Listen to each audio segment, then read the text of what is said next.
orties, Yann Marguet. Les orties, c'est désagréable, mais c'est pas méchant. Carrément. Mais c'est désagréable, C'est mais clair. c'est carrément avec le ravissantissime et désagréable. Yann Marguet. C'est clair. Et oui, Samuel, le week-end dernier, je suis allé faire un tour chez ceux que je connais si bien, alors que eux ne connaissent rien de moi, de l'endroit où je vis, de ma culture. Je ne parle pas de mes parents, ni du PDC, ni de l'appartement de Friends, mais bien des Français. Mais alors, les Français, c'est quoi? Oh putain, définition. Les Français, c'est les frouses, les frocards, les shadocks, les « Mais avance, connard de frontalier de Dieu !» Les Français, ils ont inventé le fromage, les allumettes, les conserves, les burgers, les sushis, les volcans, le pancréas, Roger Federer, manger, ils ont tout inventé. Si on les écoute. Les Français, on aime bien aller acheter des trucs chez eux, mais on n'aime pas trop qu'ils viennent travailler chez nous. Les Français, ils font des DUG et des BTS, si tu veux, pour avoir un CDI et pas finir au SMIC ou RSA à pointer à l'NPE. Les Français, ils écrivent des livres sur le racisme anti-français en Suisse, puis les Suisses, ils répondent « Même pas vrai! T'as tout inventé! Rentre chez toi, sale frouze !»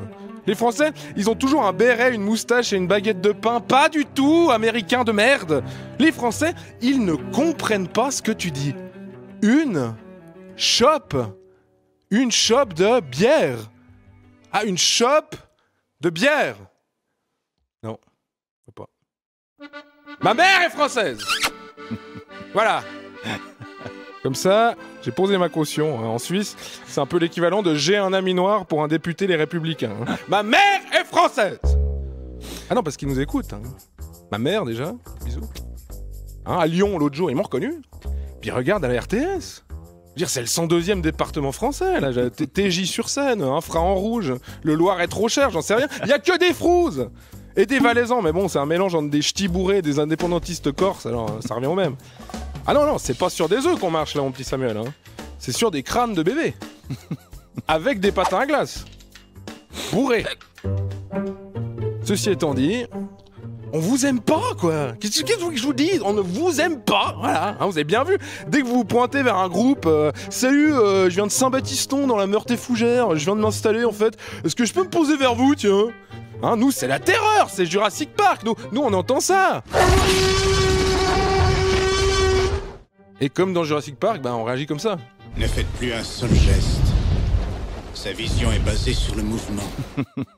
À la différence que, vous nous faites pas peur, c'est juste que vous nous énervez. Vous nous énervez, c'est indicible que vous nous énervez. Déjà parce que quand on parle avec vous, vous avez l'impression qu'on vient d'une autre dimension. Vous nous expliquez des concepts terriens comme si on habitait une autre planète. Tiens, est-ce que vous avez des maisons en Suisse ? Parce que nous, en France, on a ce qu'on appelle des maisons qui vont être en fait un ensemble de 4 murs, si tu veux, recouverts d'un toit qui va te permettre de t'abriter, de fonder une famille, de cuisiner, enfin toutes ces choses qui permettent à l'humain de s'épanouir en fait. Tiens, est-ce que vous avez des humains en Suisse? Putain, mais oui! Oui! On habite juste à côté! On bouffe du Jean-Pierre Foucault depuis qu'on est tout petit! On s'est tapé vos livres à l'école! Soit dit en passant, boring! On connaît la vie et la mort de mecs avec des blases de merde, genre Robespierre. Non mais excusez-moi. Quand j'étais gamin, à cause de vous, je voulais du Petit Dop, du Cironimo et du Savane Brownie de Papy Brossard. Non mais je connais les paroles de votre hymne national et il y en a encore certains d'entre vous qui croient que notre capitale, c'est Genève. Et au petit malin qui est en train d'expliquer que non, en fait, c'est Zurich. Eh ben non. Google that shit, bitch. Intéressez-vous à nous, merde. On est super. On dit les chiffres correctement, n'essayez même pas d'argumenter là-dessus. On apprend l'anglais à l'école et je vous jure que c'est pratique, mine de rien. On prend super bien les vannes. Par exemple, salut les petits Suisses. C'est du pur génie, franchement, n'arrêtez jamais. On a des étrangers si bien intégrés qu'ils aiment pas les étrangers. On accueille vos tennismen dès qu'ils ont gagné 1 million de fois plus de sous que de tournois, c'est quand même cool. Si par hasard on n'est pas un tennisman français mais juste une pauvre merde mal payée, on ne fait pas grève. Se faire enculer avec le sourire, gros principe suisse. Et puis surtout, on appelle les choses par leur nom. Tiens, est-ce que vous avez ça en France, vous, des noms normaux pour désigner les choses?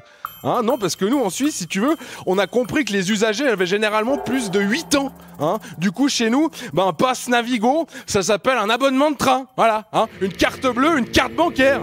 Une chocolatine, un pain au chocolat, un pain au choc pour les plus espiègles. Un TGV Lyria, c'est un putain de train. Mes amis français, caution à nouveau. mes amis français, détestent quand je raconte cette anecdote, mais je vous jure que c'est vrai. Hein.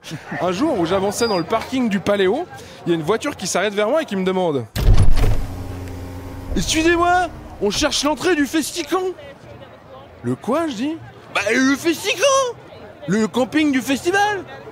Ah bah je vais lire, c'est après la Festiporte, juste derrière le Chapifun, tu peux pas le manquer. Francis con. Mais à part ça, vous êtes super. Non mais c'est vrai, hein, je veux dire, rien qu'en disant ça sur sol suisse, je risque la lapidation par lingot d'or nazi, donc faut vraiment que je le pense. Seulement, vous êtes super, comme un grand frère pour qui les parents auraient plus d'attention. Parce qu'il est plus grand, plus bavard, plus insolent, qui prend plus de place, qu'il est plus fort en foot. Non mais si, il s'est fait Rovic, sans déconner. Quoi. Un grand frère dont on suit les frasques avec intérêt, alors que lui, ben, il s'en fout de nous. Le genre qui vient nous péter dessus et qui repart avec ses potes en rigolant, tu vois. Alors forcément, ça crée une rivalité un petit peu naze, une petite jalousie un peu crasse, mais rien de grave au fond. C'est juste que quand vous venez dans notre chambre et qu'on joue avec nos copains, ben on joue pas avec vous. Non, non. À la semaine prochaine. C'est ça la France, on est tous des frères selon les déclarations. Enfin, je pense, faut jamais les oublier, les trois mots qui se terminent en 3.